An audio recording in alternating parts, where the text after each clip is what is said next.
सकता, क्योंकि वो सनातन का नाम लेके उन्होंने ये कार्य किया। ये बहुत गंभीर विषय है, ये भारत के संविधान के ऊपर डायरेक्ट हमला है, ये किसी भी रूप में इसको माफ़ किए जाने लायक नहीं है। वरना आप पूरी देश के सभी जजेस के ऊपर जूता फेंकने के लिए एक आप अब कोई दोबारा फेंकेगा किसी मुंसिफ जज के ऊपर तो वो कहेगा चीफ जस्टिस साहब ने भी कुछ नहीं किया तो आप भी मत करो कुछ। जब उनको फ़र्क नहीं पड़ रहा तो आप तो किस बात का थर्ड टियर के जज हो, सबसे बेसिक जज हो, हाई कोर्ट के जजेस के ऊपर फेंके जाएंगे जूते तो कहा जाएगा ये तो आप उससे सीखिए ना, उसको प्रेसिडेंट मानिए, बिल्कुल कोई दिक्कत नहीं है।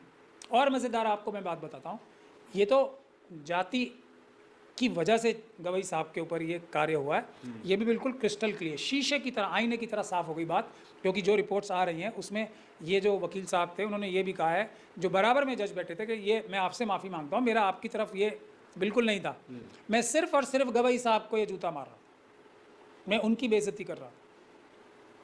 इससे ज़्यादा और क्या हो सकता है? कास्ट एंगल भी क्लियरली है, कास्ट ही है, कास्ट ही वजह है। और गवई साहब की भी शायद ये कास्ट ही वजह है जो वो कुछ एक्शन नहीं ले पा रहे हैं, या एक्शन लेने की जो उनकी जिम्मेदारी है अपने लिए नहीं, उस चेयर के लिए, उस पूरे के पूरे इंस्टीट्यूशन के लिए जो उनकी जिम्मेदारी है, शायद वो उसको निभा नहीं पा रहे हैं। ऐसा लेकिन